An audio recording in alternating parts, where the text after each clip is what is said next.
भाभी जी घर पर हैं? अरे गुड मॉर्निंग भाभी जी, गुड मॉर्निंग। कैसी हैं भाभी जी आप? बताइए तिवारी जी कैसे हैं?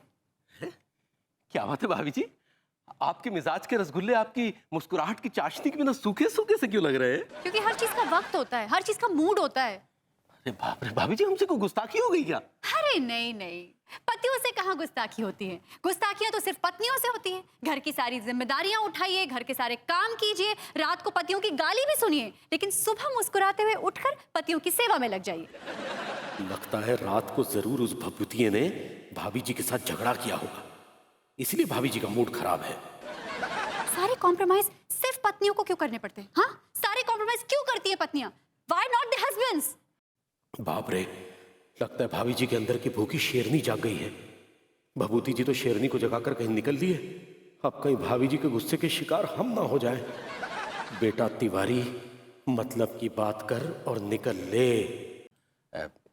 भाभी जी आपके पास भभूति जी की कोई चमड़े की बेल्ट होगी, मजबूत सी? क्यों चाहिए आपको चमड़े की बेल्ट? क्यों चाहिए? आप तो बेल्ट पहनते नहीं है। नहीं नहीं, पहनने के लिए नहीं चाहिए भाभी जी। तो क्यों चाहिए? किसी को मारने के लिए चाहिए, है ना? अरे तो हर बात का मतलब उल्टा निकाल रही हैं। क्या बड़बड़ा रहे हैं आप? फिर आपके होठ ऐसे ऐसे फड़फड़ा रहे हैं। बोलिए, जोर से बोलिए। नहीं नहीं, हमने कहा कि हमें एक चमड़े की बेल्ट चाहिए। नहीं है चमड़े की बेल्ट। क्या कर लेंगे आप? कुछ नहीं, बस निकल लेंगे। बेचारी मासूम अंगूरी जी डर जाती है इनसे। मेरे सामने तो उनके तोते उड़ गए, लेकिन इनको ये मजबूत चमड़े की बेल्ट चाहिए क्यों? ये तो बेल्ट नहीं पहनते। फिर कहीं ऐसा तो नहीं है कि अंगूरी जी को इस बेल्ट से मारने वाले हैं? गॉड, क्या करूं? अनुराली, what happened? तुम बड़ी वर्कड अप लग रही हो। अरे विभू, तुम कहाँ चले गए थे?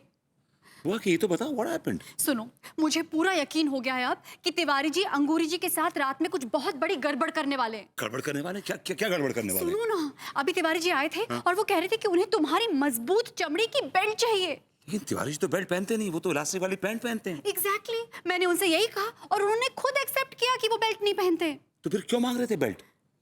बिना बताए भाग गए बहाना मार के। इसका मतलब ये है कि वो भाभी जी को चमड़े की बेल्ट से मारने वाले? मैं ऐसा नहीं होने दूंगा। हाल सी टू इट कि तिवारी जी के हाथ में वो चमड़े की बेल्ट ना लगे।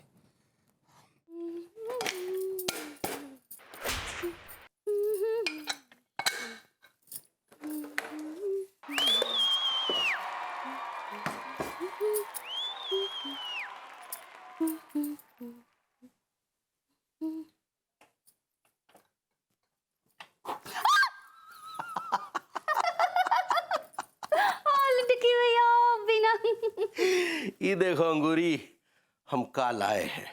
हथिया, ये काहे गब्बर बने हैं? ये काला है, रस्सी बेल्ट। काहे कि नाटक की प्रॉपर्टी है। नाटक में एक सीन है जिसमें हीरो हीरोइन को कुर्सी से बांधकर पीटता है और फिर उसको कुएं में धकेल देता है। हाँ, हम पढ़े हैं। हाँ, तो बस वही सीन अब हम मूवमेंट के साथ करेंगे।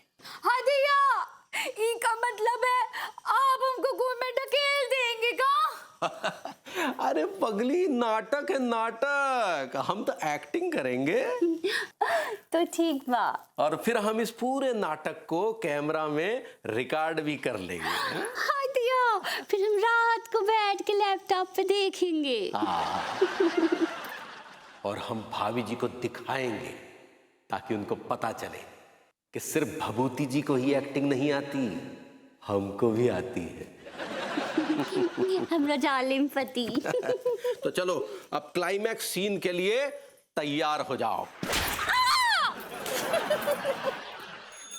हैं? क्या कह रहे?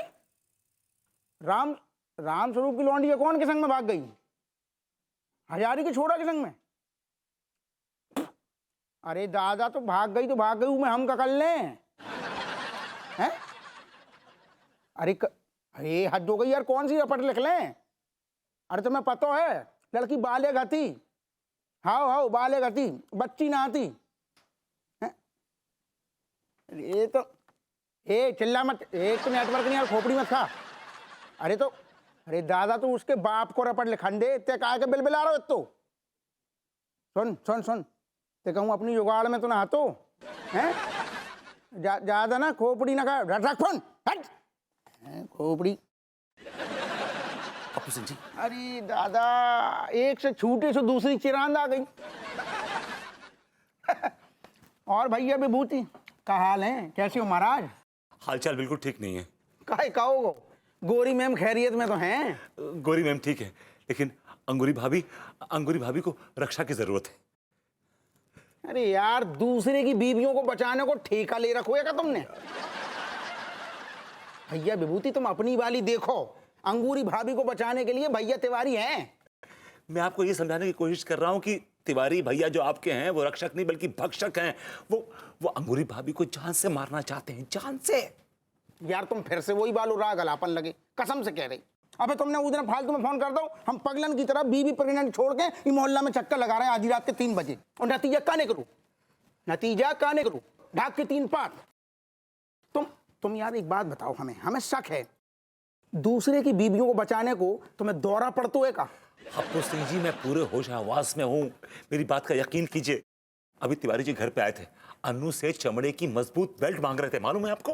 तो महाराज बेल्ट पहनबे के लाने भी तो मंगा सकते हैं, तुम्हारे पड़ोसी हैं आखिर। नहीं, वो बेल्ट नहीं पहनते हैं, वो तो इलास्टिक वाली पैंट पहनते हैं। आई एम श्योर वो बेल्ट भाभी जी को मारने के लिए मांग रहे थे।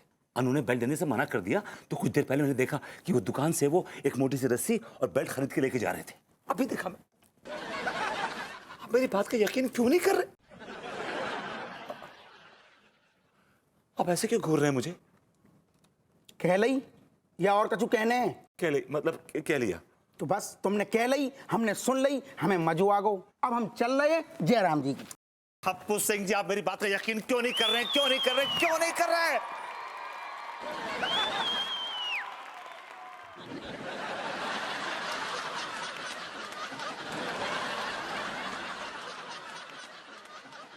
अरे यार, ये तुम्हारी बेसर पैर की बातों को कहां तक यकीन करें? हम ये कभी नहीं मान सकते हैं कि भैया तिवारी अंगूरी भाभी को मारते पीटते हैं। वो अंगूरी भाभी को बहुत प्यार करते हैं, समझे? नहीं, मैं समझाने की कोशिश कर रहा हूं कि तिवारी जी भाभी जी से प्यार नहीं करते हैं। तो ना कर अंधो, तुम काहे मरे जा रहे हो? तुम चलो हमारे साथ। कहां ले जा रहे हैं आप मुझे? एक पुलिस वाले को टॉर्चर करने के इल्जाम में गिरफ्तार कर रहे तुम्हें। अरे ये भैया विभूति भी बहुत बड़ी चिरांद है, खुद को कोई काम धंधो तो है नहीं है, बस मोहल्ला में आकर राय तो फैलाते रहते हैं।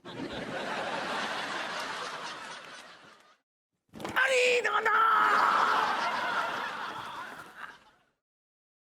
अरे खड़ो का देख रहा हुआ है, धक्का दे स्कूटर में।